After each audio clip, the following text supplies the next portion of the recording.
In this film, I asked myself one question many times, just to keep myself honest. And the question never was, what should the music say here?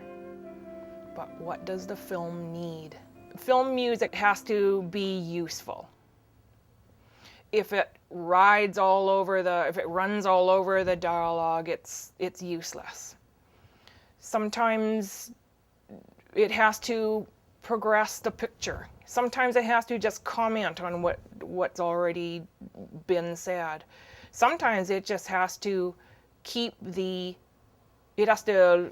you just want to break it down, sometimes it just has to suck up space, suck up silence, so the viewer doesn't become uncomfortable and go for that fast forward button or that off button. And you, as an accompanist, as a film, which I believe a film composer is, you have to be comfortable with that, the various roles that music in a film plays.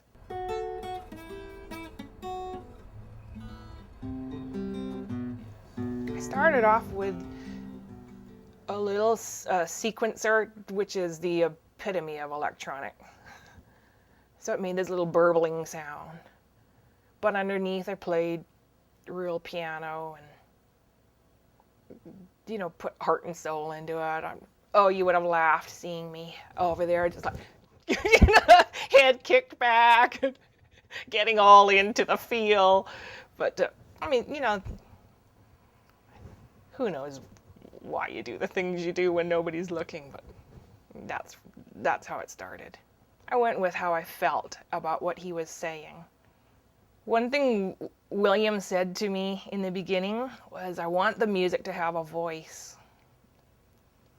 To me, a voice is not always sound. A very valid voice can sometimes be silence, is often silence. The first thing he asked me to do was to come and see the film. And we looked at it in its entirety. I wanted to meet the subject, if not in person, on film. The strongest impression I got was that this film is about a person. It's not about information or about things or an idea. This film is about a person. And William described the film as a feature, a nonfiction feature, but a feature it is. And so it shared, just as one would figure for a feature, there's a beginning, a middle, and an end. There are characters, there are conflict, there is resolution, there is several layers of story. I really liked the subject, the main character right away. I'm fascinated by people who are about finding solutions.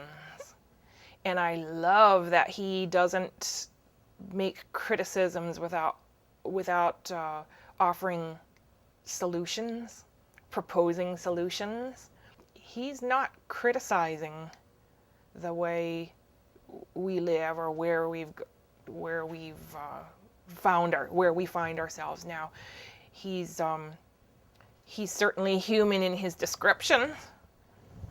He's passionate in his descriptions. He's passionate in his comments.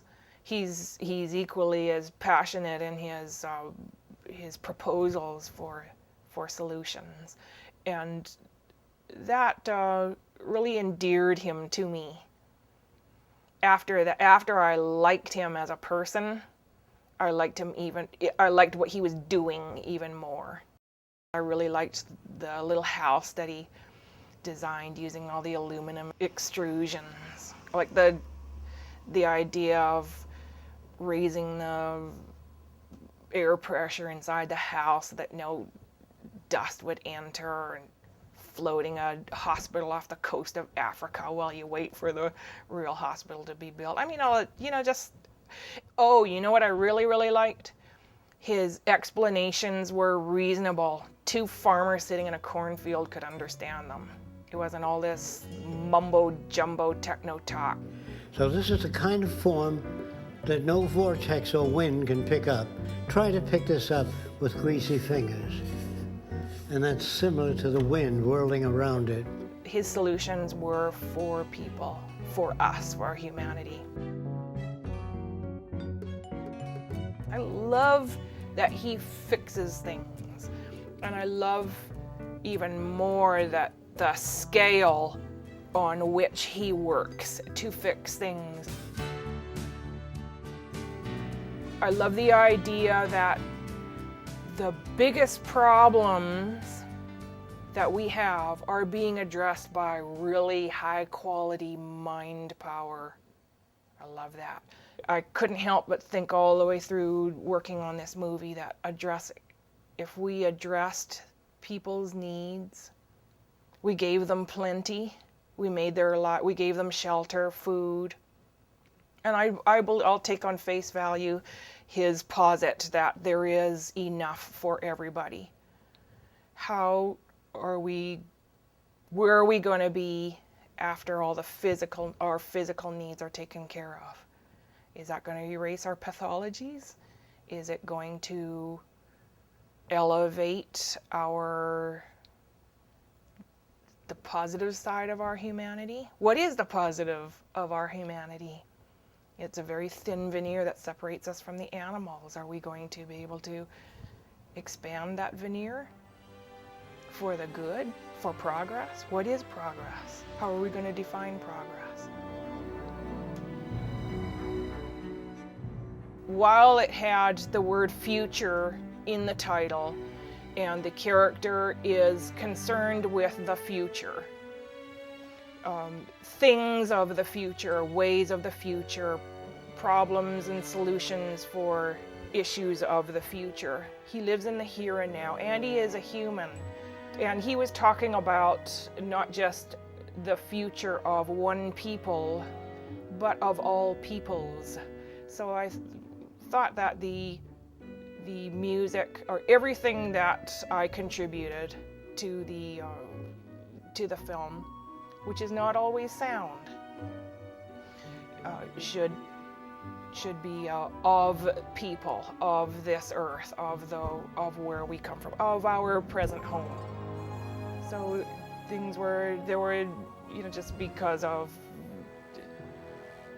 how a score of this size, large or small, is best maybe done with a lot of electronic tools. A lot of things are committed to playing a lot of things by hand. I played guitars, I played bass, I played piano. I even sang a little bit. You might have to dig really hard to find where I sang. I breathed into it.